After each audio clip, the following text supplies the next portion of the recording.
ఈ వీడియోలో మా ఊరునైతే చూపిస్తాను మీ అందరికీ. నువ్వెక్కడికి వెళ్తున్నావు అక్క ఇంతకీ అనుకుంటున్నారా? మా బాబునైతే స్కూల్ నుండి ఇంటికి తీసుకురావడానికైతే ఈరోజు వెళ్తున్నాము. స్కూల్లో జాయిన్ చేసిన దగ్గర నుండి వ్యాన్ ఎక్కి వెళ్ళడం, వ్యాన్ ఎక్కి రావడం ఇదే సరిపోతుంది. అప్పుడప్పుడు వాళ్ళ చిన్న చిన్న హ్యాపీనెసెస్ని కూడా తీర్చాలి అని చెప్పేసి మా వారు నేను అయితే స్కూల్ దగ్గరికి వెళ్ళి వాడినైతే తీసుకొచ్చేసి ఇలా పానీపూరి బండి దగ్గరికి అయితే పానీపూరి అయితే తినిపించాము పిల్లలిద్దరికి. ఏంటక్క పానీపూరి తినిపిస్తున్నావా, హెల్త్కి అంత మంచిది కాదు అని అయితే అనకండి, ఎందుకంటే ఎప్పుడైనా ఒక్కసారే కదా.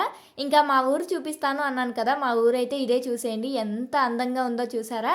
మా ఊరు దగ్గర ప్లేసెస్ అయితే చాలా బాగుంటాయి చూడడానికి. ఊరిలోకి వెళ్ళాలంటే కాలవ ఉన్న వంతెన ఉంటుంది, దానిని దాటుకుని కొద్దిగా ముందుకు వస్తే పంట పొలాలు ఉంటాయి, దానిని దాటుకుని ముందుకు వస్తే ఒక పెద్ద చెరువు అయితే ఉంటుంది, దాని ముందు వాటర్ ట్యాంక్ అండ్ అలానే గవర్నమెంట్ స్కూల్ అయితే ఉంటుంది. దానిని దాటుకుని వచ్చిన తర్వాత ఇంకా మామూలుగా ఊరే ఉంటుంది. ఊరు చూసారా ఎంత బాగుంది. ఊరి చుట్టుప్రక్కల పంట పొలాలు, మధ్యలో ఊరు ఉంటే ఎలా ఉంటుందో అలాగే ఉంటుంది మా ఊరు. వీడియో నచ్చితే ఒక చిన్న లైక్ చేయొచ్చు కదా.